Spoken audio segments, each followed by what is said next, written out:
Hello friends, welcome to Janvitha creations. ಇವತ್ತಿನ ಡಿಸೈನ್ನ ಹಾಕೋದಕ್ಕೆ ನಿಡಲ್ ಬಂದು 10 ತಗೊಂಡಿದ್ದೀನಿ. 6 ಎಳೆ ದಾರ ತೆಗೆದು ನಾಟ್ ಹಾಕ್ಕೊಂಡಿದ್ದೀನಿ. ಇದು ಒಂದೇ ಸ್ಟೆಪ್ಪಲ್ಲಿ ಹಾಕುವಂಥ ಸಿಂಪಲ್ ಆ್ಯಂಡ್ ಈಸಿ ಸೀರೆ ಕುಚ್ಚು ಡಿಸೈನು. ರೈಟ್ ಸೈಡಿಂದ ಹಾಕ್ತಾಯಿದ್ದೀನಿ. ಸೀರೆ ಪಲ್ಲು ಸೀದಾ ಸೈಡಿಂದನೇ ಹಾಕ್ತಾಯಿದ್ದೀನಿ. ಮೊದಲಿಗೆ ಇಲ್ಲಿ ಲಾಕ್ ಮಾಡ್ಕೊಳ್ಬೇಕು. ಸ್ಟಾರ್ಟಿಂಗ್ಗೆ ನಾನು ಈ ರೀತಿ ಲಾಕ್ ಮಾಡ್ತಾಯಿದ್ದೀನಿ.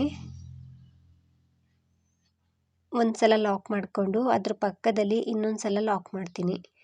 ಈ ರೀತಿ 2 ಟೈಮ್ಸ್ ಲಾಕ್ ಮಾಡೋದ್ರಿಂದ ಸೆಕ್ಯೂರ್ ಆಗಿರುತ್ತೆ ಅಂತ ಅಷ್ಟೇ. 2 ಸಲ ಲಾಕ್ ಮಾಡಿಕೊಂಡು ಸ್ಟಾರ್ಟಿಂಗ್ಗೆ ಕುಚ್ಚನ್ನು ಕಟ್ಟೋದಕ್ಕೆ 5 ಚೈನ್ಗಳನ್ನ ಹಾಕ್ತಾಯಿದ್ದೀನಿ. 1 2 3 4 5 ಚೈನನ್ನು ಹಾಕಿ ಎಲ್ಲಿಗೆ ಬರುತ್ತೆ ಅಲ್ಲಿಗೆ ನೋಡಿಕೊಂಡು ಸ್ಟ್ರೈಟಾಗಿ ಇಟ್ಕೊಂಡು ಲಾಕ್ ಮಾಡ್ತಾಯಿದ್ದೀನಿ. ಅಂದರೆ ಸಿಂಗಲ್ ಕ್ರೋಶನ ಮಾಡ್ತಾಯಿದ್ದೀನಿ. ಇಲ್ಲಿ ಸಿಂಗಲ್ ಕ್ರೋಶ ಅಂದರೂ ಕೂಡ ಒಂದೇ, ಲಾಕ್ ಅಂದರೂ ಕೂಡ ಒಂದೇ. 5 ಚೈನ ಹಾಕಿ ಲಾಕ್ ಮಾಡ್ಕೊಂಡಿದ್ದಾದಮೇಲೆ ಅದ್ರ ಪಕ್ಕದಲ್ಲಿ ಮತ್ತೆ ಇನ್ನೊಂದು ಸಲ ನಾನು ಸಿಂಗಲ್ ಕ್ರೋಶನ ಮಾಡ್ಕೊಳ್ತೀನಿ. ಸೊ ಗ್ಯಾಪ್ ಏನು ಕೊಡೋದು ಬೇಡ, ಒಂದ್ರ ಪಕ್ಕ ಒಂದು ಸಿಂಗಲ್ ಕ್ರೋಶನ ಮಾಡಬೇಕು. ಸೊ ಇನ್ನೊಂದು ಸಲ ಮಾಡ್ಕೊಳ್ತೀನಿ. ಸೊ 5 ಚೈನ ಹಾಕಿ ಲಾಕ್ ಮಾಡ್ಕೊಂಡಿದ್ದಾದಮೇಲೆ 2 ಸಲ ಸಿಂಗಲ್ ಕ್ರೋಶನ ಮಾಡಿಕೊಂಡೆ. ಇವಾಗ ಮತ್ತೆ ನಾನು ಚೈನನ್ನು ಹಾಕ್ಕೊಳ್ತೀನಿ. ಇಲ್ಲಿ ನಾನು 4 ಚೈನನ್ನು ಹಾಕ್ಕೊಂಡೆ. 4 ಚೈನನ್ನು ಹಾಕಿ ಸ್ಟ್ರೈಟಾಗಿ ಇಟ್ಕೊಂಡು ಎಲ್ಲಿಗೆ ಬರುತ್ತೆ ಅಲ್ಲಿಗೆ ನೋಡಿಕೊಂಡು ಲಾಕ್ ಮಾಡ್ತಾಯಿದ್ದೀನಿ.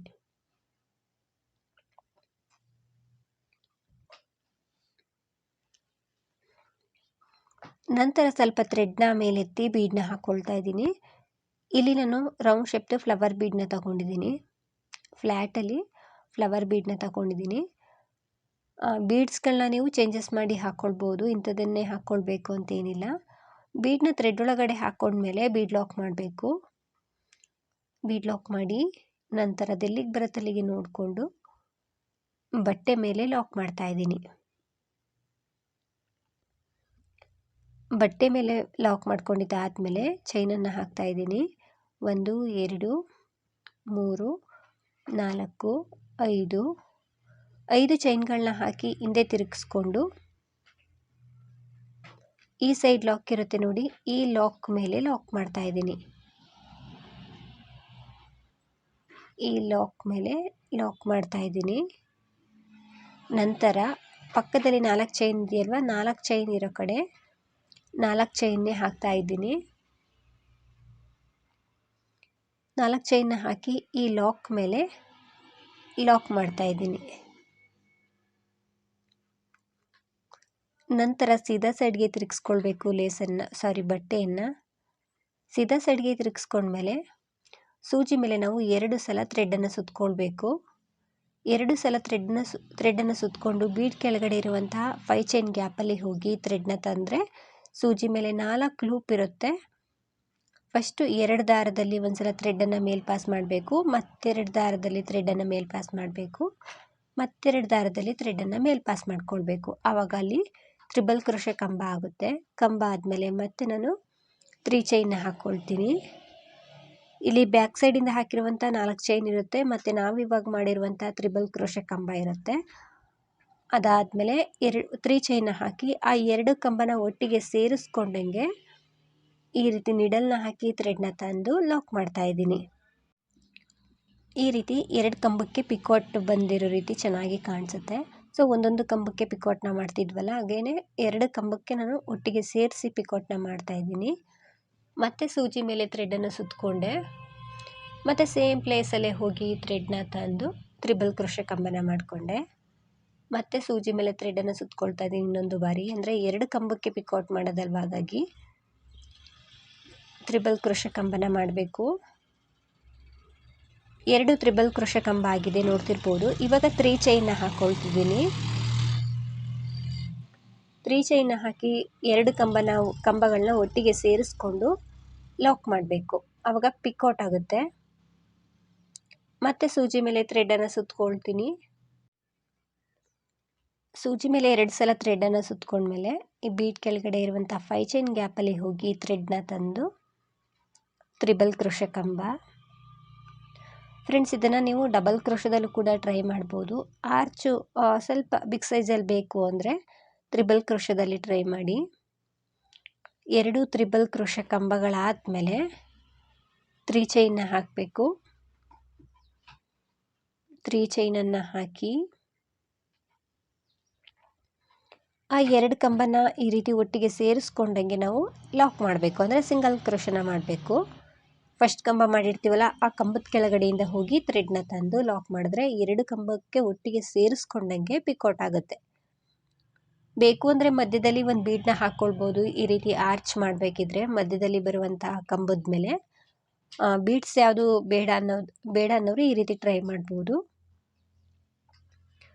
ನಾನಿಲ್ಲಿ ಕೆಳಗಡೆ ಪಿಕೌಟ್ಗೆ ಯಾವುದೇ ಬೀಡನ್ನ ಹಾಕ್ತಾ ಇಲ್ಲ, ಬೇಕು ಅಂದರೆ ನೀವು ಹಾಕ್ಕೊಳ್ಬೋದು. ಸೊ 2 ಕಂಬ ಆದಮೇಲೆ ನಾವು 3 ಚೈನ ಹಾಕಿ ಲಾಕ್ ಮಾಡಬೇಕಾಗುತ್ತೆ.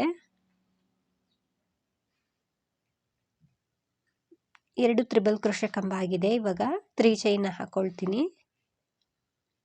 1 2 3 2 ಕಂಬನ ಒಟ್ಟಿಗೆ ಸೇರಿಸ್ಕೊಂಡಂಗೆ ನಿಡಲ್ನ ಹಾಕಿ ಥ್ರೆಡ್ನ ತಂದು ಲಾಕ್ ಮಾಡ್ತಾ ಇದ್ದೀನಿ.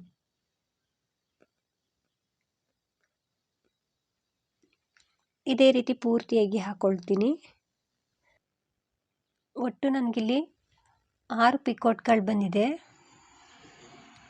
1 2 3 4 5 6 ಪಿಕೌಟ್ ಬಂದಿದೆ. ಅಂದರೆ 12 ಕಂಬ ಇರುತ್ತೆ. 2 ಕಂಬ ಸೇರಿಸಿ ಅಲ್ವಾ ನಾವು ಪಿಕೌಟ್ ಮಾಡಿರೋದು, ಹಾಗಾಗಿ 6 ಪಿಕೌಟ್ ಇರುತ್ತೆ. ಕೊನೆಯಲ್ಲಿ ಒಂದು ಕಂಬ ಮಾಡಬೇಕು. ಅಂದರೆ ಈ ಲಾಕ್ ಇರುತ್ತಲ್ವ, ಲಾಕ್ ಕೆಳಗಡೆ ಹೋಗಿ ಥ್ರೆಡ್ನ ತಂದು ಅಲ್ಲೊಂದು ತ್ರಿಬಲ್ ಕ್ರೋಶ ಕಂಬ ಮಾಡಿ ಬಟ್ಟೆ ಮೇಲೆ ಲಾಕ್ ಮಾಡಿದ್ರೆ ಫಿನಿಶಿಂಗ್ ಬರುತ್ತೆ. ಸೊ ರೈಟ್ ಸೈಡಲ್ಲೂ ಕೂಡ 4 ಚೈನ್ ಇರುತ್ತಲ್ವ, ಹಾಗಾಗಿ ಈ ರೀತಿ ಡಿಸೈನ್ ಕಾಣಿಸುತ್ತೆ. ಎಲ್ಲಿಗೆ ಬರುತ್ತೆ ಅಲ್ಲಿಗೆ ನೀಟಾಗಿ ಇಟ್ಕೊಂಡು ಸಿಂಗಲ್ ಕ್ರೋಶನ ಮಾಡಬೇಕು.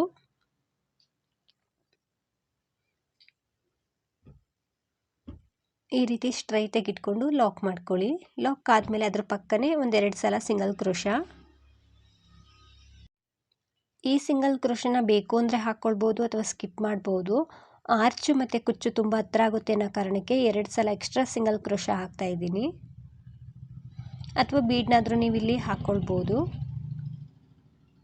ಫ್ರೆಂಡ್ಸ್, ಇದು ಅಂಚು ಹೊಲ್ದಿರೋ ಸೀರೆ ಆಗಿರೋದ್ರಿಂದ ಸ್ಟಾರ್ಟಿಂಗ್ ಪಲ್ಲುನಲ್ಲಿ ಬಾರ್ಡರ್ ಇರುತ್ತಲ್ವ, ಅದು ಸ್ವಲ್ಪ ರಫ್ ಇರುತ್ತೆ. ಜಿಗ್ಜಾಗ್ ಮಾಡಿರೋ ಸೀರೆಗಳಿಗಾದರೆ ನೀಟಾಗಿ ಹಾಕ್ಕೊಳ್ಬೋದು. ಮತ್ತು ಅಂಚು ಹೊಲ್ದಿದ್ರೂ ಕೂಡ ಹಾಕ್ಬೋದು, ತುಂಬ ಚೆನ್ನಾಗಿ ಬರುತ್ತೆ. ಸ್ವಲ್ಪ ಬಾರ್ಡರ್ ಮುಗಿಯುವವರೆಗಷ್ಟೇ ಸ್ವಲ್ಪ ರಫ್ ಅನಿಸುತ್ತೆ ಅಷ್ಟೇ. ಸೊ 2 ಸಲ ಸಿಂಗಲ್ ಕ್ರೋಶ ಆದಮೇಲೆ ಕುಚ್ಚನ್ನು ಕಟ್ಟೋದಕ್ಕೆ 5 ಚೈನ್ಗಳನ್ನ ಹಾಕ್ತಾ ಇದ್ದೀನಿ. ಎಲ್ಲಿಗೆ ಬರುತ್ತೆ ಅಲ್ಲಿಗೆ ನೋಡಿಕೊಂಡು ಲಾಕ್ ಮಾಡ್ತಾ ಇದ್ದೀನಿ. ಸೊ 5 ಚೈನ್ ಹಾಕಿ ಲಾಕ್ ಮಾಡಿಕೊಂಡೆ. ಅದಾದಮೇಲೆ 2 ಸಲ single crochet. So right side ಕೂಡ 2 ಸಲ ಸಿಂಗಲ್ ಕ್ರೋಶ ಹಾಕಿರ್ತೀವಿ 5 ಚೈನ್ಗಿಂತ ಮುಂಚೆ. 5 ಚೈನ್ ಆದಮೇಲೂ ಕೂಡ 2 ಸಲ ಸಿಂಗಲ್ ಕ್ರೋಶನ ಮಾಡಬೇಕು. ಈ ರೀತಿ ಸ್ಟ್ರೈಟಾಗಿ ಇಟ್ಕೊಂಡು ಸಿಂಗಲ್ ಕ್ರೋಶ ಮಾಡೋದ್ರಿಂದ, ಅಂದರೆ ಲಾಕ್ ಮಾಡೋದ್ರಿಂದ ರಿಂಕಲ್ಸ್ ಬರೋದಿಲ್ಲ, ಫಿನಿಶಿಂಗ್ ಬರುತ್ತೆ. ಸೊ 5 ಚೈನ ಹಾಕಿ 3 ಸಲ ಲಾಕ್ ಮಾಡ್ತಾ ಇದ್ದೀನಿ. 3 ಸಲ ಲಾಕ್ ಆದಮೇಲೆ ಇವಾಗ 4 ಚೈನ್ನ ಹಾಕಬೇಕು. ಅಂದರೆ ಆರ್ಚಿಗೆ ಹೋಗುತ್ತೆ, ಬ್ಯಾಕ್ ಸೈಡಿಂದ ಲಾಕ್ ಮಾಡಬೇಕಲ್ವ, ಹಾಗಾಗಿ 4 ಚೈನ್ನ ಹಾಕಿ ಎಲ್ಲಿಗೆ ಬರುತ್ತೆ ಅಲ್ಲಿಗೆ ನೋಡಿಕೊಂಡು ಸ್ಟ್ರೈಟಾಗಿ ಇಟ್ಕೊಂಡು ಲಾಕ್ ಮಾಡ್ಕೊಳ್ತೀನಿ.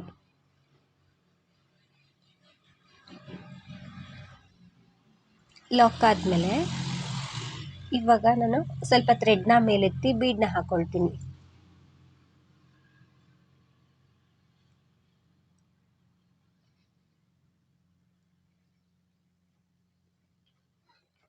ಬೀಡನ್ನ ಥ್ರೆಡ್ ಒಳಗಡೆ ಹಾಕ್ಕೊಂಡ್ಮೇಲೆ ಬೀಡ್ ಲಾಕ್ ಮಾಡಬೇಕು. ಬೀಡ್ ಲಾಕ್ ಆದಮೇಲೆ ಸ್ಟ್ರೈಟಾಗಿ ಇಟ್ಕೊಂಡು ಬಟ್ಟೆ ಮೇಲೆ ಲಾಕ್ ಮಾಡಬೇಕು.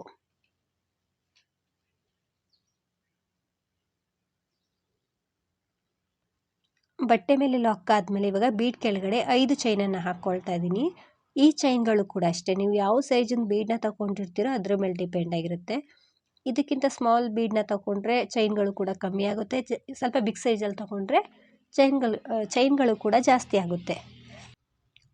5 ಚೈನ್ನ ಹಾಕಿ ಸ್ವಲ್ಪ ಬಟ್ಟೆಯನ್ನು ಹಿಂದೆ ತಿರುಗಿಸ್ಕೊಂಡು ಬೀಡ್ಗಿಂತ ಮುಂಚೆ ಲಾಕ್ ಇರುತ್ತಲ್ವ, ಅಲ್ಲಿ ಲಾಕ್ ಮಾಡಿಕೊಂಡೆ. ಪಕ್ಕದಲ್ಲಿ 4 ಚೈನ್ ಇದೆ. ಸೊ 4 ಚೈನ್ ಇರೋ ಕಡೆ 4 ಚೈನ್ನ ಹಾಕಿ ಲಾಕ್ ಮೇಲೆ ಲಾಕ್ ಮಾಡ್ತಾ ಇದ್ದೀನಿ. ಈ ಫಸ್ಟ್ ಒಂದು ಲಾಕ್ ಮೇಲೆ ಲಾಕ್ ಮಾಡಬೇಕು. ನಂತರ ಬಟ್ಟೆಯನ್ನು ಸೀದಾ ಸೈಡ್ಗೆ ತಿರುಗಿಸ್ಕೊಂಡ್ಮೇಲೆ ಇನ್ನೊಂದು ತ್ರಿಬಲ್ ಕ್ರೋಶೆ ಕಂಬ ಮಾಡಬೇಕು. ಆಲ್ರೆಡಿ ಒಂದು ಕಂಬ ಇರುತ್ತೆ ಬ್ಯಾಕ್ ಸೈಡಿಂದ ಹಾಕಿರುವಂಥ 4 ಚೈನು, ಅದನ್ನು ಕೂಡ ಕಂಬ ರೀತಿಯಾಗಿ ಕನ್ಸಿಡರ್ ಮಾಡಬೇಕು. ನಂತರ ತ್ರಿಬಲ್ ಕ್ರೋಶೆ ಕಂಬ ಮಾಡ್ತಾ ಇದ್ದೀನಿ. ತ್ರಿಬಲ್ ಕ್ರೋಶೆ ಕಂಬ ಆದಮೇಲೆ ಇಲ್ಲಿ 2 ಕಂಬ ಆಯ್ತಲ್ವ, ಹಾಗಾಗಿ 3 ಚೈನ ಹಾಕಿ ಇಲ್ಲಿ ಗ್ಯಾಪ್ ಇರುತ್ತೆ ನೋಡಿ, ಫಸ್ಟ್ 4 ಚೈನ್ ಕಂಬ ಆದಮೇಲೆ ಈ ಗ್ಯಾಪಲ್ಲಿ ಹೋಗಿ ಥ್ರೆಡ್ನ ತಂದು ಲಾಕ್ ಮಾಡ್ತಾ ಇದ್ದೀನಿ. ಅಂದರೆ 2 ಕಂಬನ ಒಟ್ಟಿಗೆ ಸೇರಿಸಿ ನಾವು ಲಾಕ್ ಮಾಡಬೇಕು. ಮತ್ತು ಸೂಜಿ ಮೇಲೆ ಥ್ರೆಡನ್ನು ಸುತ್ತಕೊಂಡು 2 ಸಲ ಸೇಮ್ ಪ್ಲೇಸಲ್ಲೇ ಹೋಗಿ ಥ್ರೆಡ್ನ ತಂದು ತ್ರಿಬಲ್ ಕ್ರೋಶೆ ಕಂಬ, 1 ಕಂಬ ಆಯಿತು. ಇನ್ನೊಂದು ಕಂಬ ಮಾಡ್ಕೊಳ್ಬೇಕು.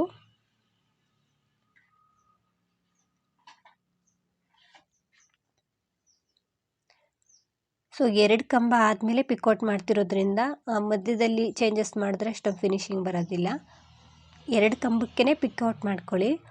ಇದು ಸ್ವಲ್ಪ ಚೆನ್ನಾಗಿ ಕಾಣಿಸುತ್ತೆ, ಡಿಫ್ರೆಂಟಾಗಿ ಕಾಣಿಸುತ್ತೆ, ಸ್ವಲ್ಪ ಥಿಕ್ನೆಸ್ ರೀತಿಯಾಗಿ ಕಾಣಿಸುತ್ತೆ. ಯಾವಾಗಲೂ ಒಂದೇ ಕಂಬಕ್ಕೆ ಪಿಕೌಟ್ ಮಾಡೋದಕ್ಕಿಂತ ಈ ರೀತಿ ಸಿಂಪಲ್ಲಾಗಿ ಟ್ರೈ ಮಾಡ್ಬೋದು.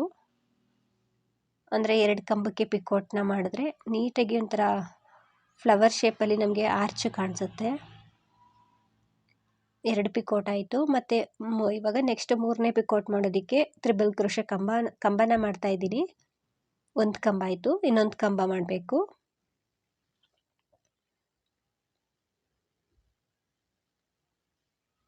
ಎರಡು ಕಂಬ ಆದಮೇಲೆ 3 ಚೈನ್ನ ಹಾಕಬೇಕು. ನಂತರ 2 ಕಂಬನ ಒಟ್ಟಿಗೆ ಸೇರಿಸಿ ನಾವು ಲಾಕ್ ಮಾಡಬೇಕು. ಒಂದು ಆರ್ಚಿಗೆ 6 ಪಿಕೌಟ್ ಬರ್ತಿದೆ, ಹಾಗಾಗಿ ಪೂರ್ತಿ ಹಾಕಿ ತೋರಿಸ್ತೀನಿ. ಇಲ್ಲೂ ಕೂಡ ಸ್ಟಾರ್ಟಿಂಗ್ ಆರ್ಚ್ ರೀತಿಯೇ 6 ಪಿಕೌಟ್ನ ಮಾಡ್ಕೊಂಡಿದ್ದೀನಿ.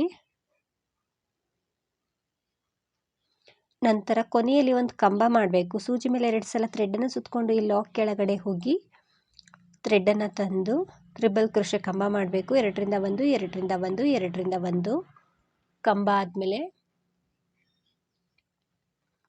ಎಲ್ಲಿಗೆ ಬರುತ್ತೆ ಅಲ್ಲಿಗೆ ನೋಡಿಕೊಂಡು ಲಾಕ್ ಮಾಡಬೇಕು. ಆದಷ್ಟು ಸ್ಟ್ರೈಟಾಗಿ ಇಟ್ಕೊಂಡು ಲಾಕ್ ಮಾಡ್ಕೊಳ್ಳಿ. ಲಾಕ್ ಆದಮೇಲೆ ಅದರ ಪಕ್ಕದಲ್ಲಿ 2 ಸಲ ಸಿಂಗಲ್ ಕ್ರೋಶಾ.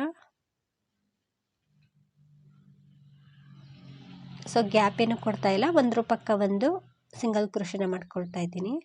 2 ಸಲ ಸಿಂಗಲ್ ಕ್ರೋಶ ಆದಮೇಲೆ ಕುಚ್ಚನ್ನು ಕಟ್ಟೋದಕ್ಕೆ 5 ಚೈನ್ಗಳನ್ನ ಹಾಕ್ತಾ ಇದ್ದೀನಿ. ಸ್ಟ್ರೈಟಾಗಿ ಇಟ್ಕೊಂಡು ಲಾಕ್ ಮಾಡ್ಕೊಳ್ತಾ ಇದ್ದೀನಿ.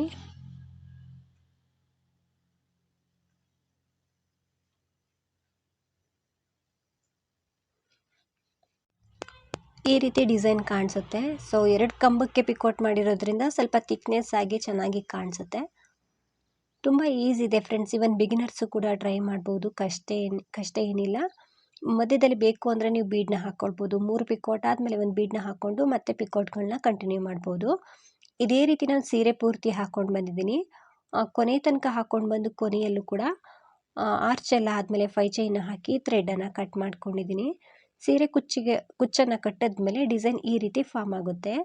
ನಾನು 100 ಎಳೆ ದಾರ ತಗೊಂಡಿದ್ದೀನಿ ಕುಚ್ಚನ್ನು ಕಟ್ಟೋದಕ್ಕೆ. ಅದನ್ನು ಫೋಲ್ಡ್ ಮಾಡಿ ಕಟ್ಟೋದಾಗ 200 ಎಳೆ ದಾರ ಆಗುತ್ತೆ.